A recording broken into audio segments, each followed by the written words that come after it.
Alors depuis le début de ces cours, on travaille avec un angle qui vient vers vous. Maintenant, on va travailler avec un angle inversé, c'est-à-dire qu'on va pénétrer dans l'objet un peu comme un architecte d'intérieur. Pour cela, vous allez créer une ligne de terre et puis une ligne d'horizon. Vous allez partir, faire une fuyante qui va traverser tout le dessin et arriver à droite.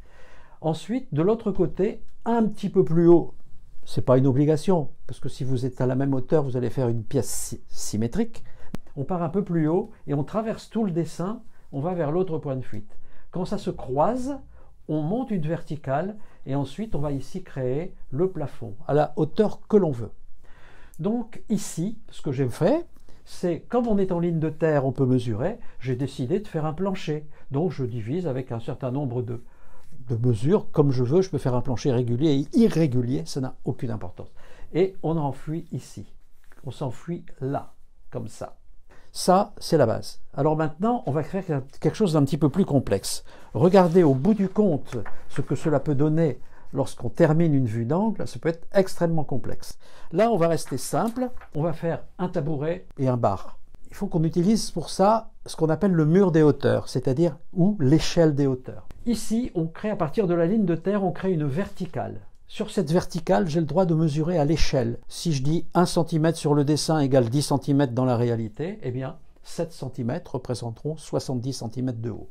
Donc ici, je fais un tabouret de 70 avec un bar d'1,10 m. Ensuite, je dessine sur le mur, comme si je me promenais avec un pinceau, jusqu'à l'horizon. Je traverse le mur, évidemment. Et tout ça, ça fera 70. Et puis là, pareil, ça fera 1,10 m. Je m'arrête où je veux, ici, par exemple. À ce moment-là, j'envoie à ce point de fuite-là et je crée le plateau du bar. Et ensuite, je vais faire les pieds. Et là, comment s'arrêter? Eh bien, il suffit de descendre jusqu'au sol, d'aller au point de fuite, et là où ça coupe, on a la hauteur du pied. Ensuite, on part à l'autre point de fuite, et on a l'autre hauteur de l'autre pied. Voilà. Ça, c'est pour le bar, c'est très facile. Pour le tabouret, il faut qu'il fasse 70. Donc, on part pareil, vers l'horizon, on s'arrête où on veut, on revient ici, et là, on crée notre petit carré. Voilà. Toujours d'instinct. Ensuite, on arrive jusqu'au sol, et on a la base du petit carré, et donc les pieds du tabouret. Voilà. Donc ça, c'est le b.a.-ba de l'utilisation du mur des hauteurs.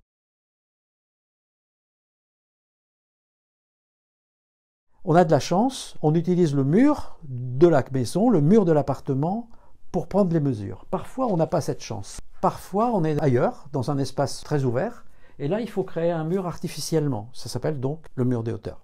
On a besoin de 2 hauteurs. Un enfant devant des poteaux de rugby.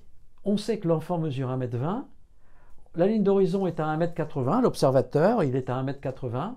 Et la barre transversale est à 3 mètres. Donc on fait l'étalonnage. À partir de la ligne de terre, 12 cm, 18 cm, 30 cm. Si je suis à 1/10. Hein.